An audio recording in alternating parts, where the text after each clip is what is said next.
Pozdravljeni. Moje ime je Veronika Vizjak in delam kot profesorica na gimnaziji. Sem tudi mama 2 otrok. Starejša hči obiskuje škofijsko klasično gimnazijo, mlajši sin pa zaključuje 9. razred osnovne šole. Našo družino je v preteklosti zaznamovala sinova bolezen. Ko je bil star 6 let, so mu odkrili možganski tumor. Po operaciji pa je popolnoma oslepel. In kot družina smo se morali naučiti živeti tako z njegovo boleznijo, kot tudi z njegovo slepoto. Danes bom z vami podelila nekaj misli o potrpežljivosti.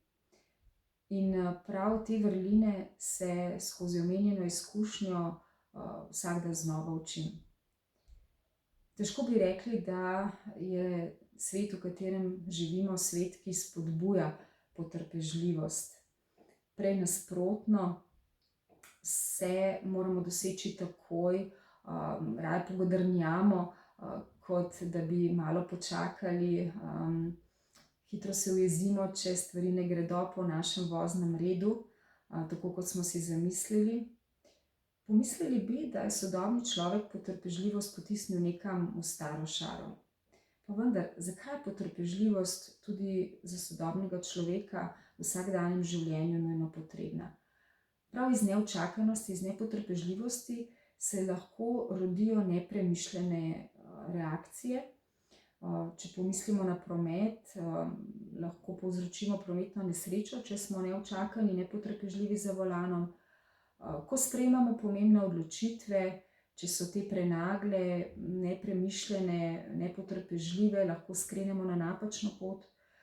Tudi v odnosih, v družini, nepremišljene besede lahko ranijo, skrhajo naše odnose, težko jih vzamemo nazaj, težko jih popravimo. Prav zato je zame potrpežljivost podstat, osnova, če želite, rodovitna zemlja, ki nas iz cone lastnega udobja prestavi v svet sočloveka. Apostol Pavel je v prvem pismu Korinčanom napisal, da je ljubezen potrpežljiva. In prav potrpežljivost je postavil na prvo mesto in zato se mi zdi tako nujno potrebno, da razvijamo pri naših otrocih pravo potrpežljivost, dejavno potrpežljivost, ne tiste potrpežljivosti, ki gre preko meje, preko lastne meje, ki nam lahko celo škoduje ali ki povzroča zlorabe, ampak govorimo o potrpežljivosti z napakami drugih, o potrpežljivosti v ljubezni, v tisti božji sveti potrpežljivosti.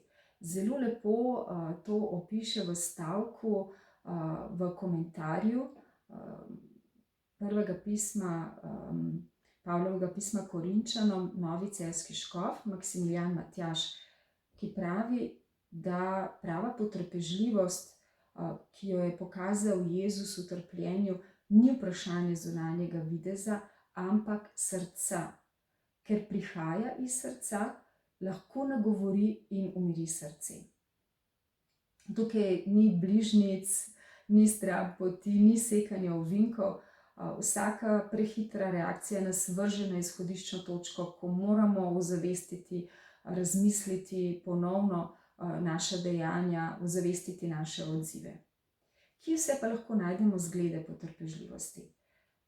Če se ozremo okoli sebe, že narava, ko se prebuja spomladi, mora biti pogoji pravi, da bo drevje ozelenelo, da se bo narava prebudila.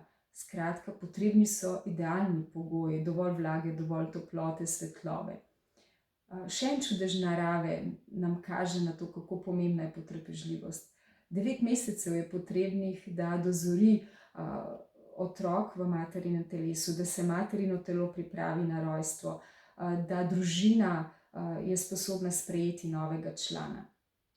Prav tako nas učijo potrpežljivosti vsi ljudje, bolniki, ki se soočajo s težkimi boleznimi. Skozi veliko različnih faz morajo zato, da se pomirijo z boleznijo, od zanikanja do spraševanja, zakaj se to dogaja prav meni, do faze sprejemanja. koliko potrpežljivosti do samega sebe, do drugih je potrebno, da se človek sprijazni s tem, kar mu je v s tem, kar mu življenje prinaša, in da je v tej stiski sposoben tudi potrpeti in zdržati, živeti, se naučiti živeti s to boleznijo, ali pa imeti toliko moči, da se boriš proti tej bolezni. Prav potrpežljivosti me uči moj sin. Je zelo samostojen, k temu ga tudi spodbujamo, pa vendar je veliko raznih situacij, ko potrebuje našo pomoč, in pogosto mu rečemo, daj počakaj samo, da tole dokončam. Nikoli se ne pritoži, nikoli se ne jezi na nas, ker ve, da pač moramo res nekaj še opraviti in da mu bomo zagotovo pomagali. Zato mi je res pravi vzor potrpežljivosti, pa preko njega spoznavam, kako pomembno je vzgajati otroke v potrpežljivosti, da so sposobni počakati, da nismo starši na gumb, da jim ustrežemo takoj, ko si nekaj zamislijo, ali še preden si sploh kaj zaželijo v glavi, mi že skočimo in že uganemo njegove želje, njegove misli. Prav tako pa je potrebno, da pri sebi gojimo potrpežljivost v vseh razvojnih fazah otroka, še posebej pa v obdobju mladostništva. Tam se res pokaže ta naša prava potrpežljivost z njegovimi napakami. Vemo, da nas marsikdaj motijo stvari, njihove reakcije, molk, tišina, neodgovarjanje ali pa pretirano odgovarjanje. Skratka, želeli bi mu odrecitirati od A do Ž vse, kar mu gre, vendar pa je, mislim, da potrpežljivost tista, ki se nam tukaj bolj izplača. Bolje, da ga čakamo nekje za ovinkom, da smo toliko občutljivi, da zaznamo, kdaj pa se nam bo odprl, kdaj pa nam bo povedal, kaj ga teži, kje potrebuje našo spodbudo, pomoč. In mislim, da bomo s tem več koristi zanj naredili, kot pa z nekim pridiganjem in potem čakanjem, seveda pričakovanjem, da bo reagiral tako, kot si mi predstavljamo. Še najbolj pomembno pa se mi zdi, da smo potrpežljivi tudi do samih sebe. Tukaj pa nam je prav Božja potrpežljivost največji vzgled. Potrpežljivi do nekih hitrih sprememb pri sebi. Včasih si želimo kakšno lastnost spremeniti, pa brez vztrajnosti, brez odločnosti in pravega poguma pač ne bo šlo. Za konec vas vabim, da si v prihodnjih dneh vzamete nekaj trenutkov sami zase, sami s seboj in razmislite, kdaj ste bili v tistem dnevu, tednu, mesecu nepotrpežljivi, do koga ste bili nepotrpežljivi in zakaj ste tako reagirali. Potem pa tisto, kar je najpomembnejše, kako pa bi lahko drugače, da bi se tisti konflikt, problem rešil na drugačen način. To je ena spodbuda za vas. Druga spodbuda pa je za celotno družino, in sicer, da se kot družina odločite za kakšno romanje, pa ne bo to res peš romanje, ni potrebno, da je to dolgo romanje, lahko samo kilometer, 2 do najbližjega znamenja v vašem kraju, ampak ne bo to res peš romanje. Takrat se res osvobodimo vse navlake, smo sami s sabo, smo z našimi družinskimi člani, in kar je najpomembneje, ko romamo, ne tavamo brezciljno, imamo nek cilj, imamo nek namen.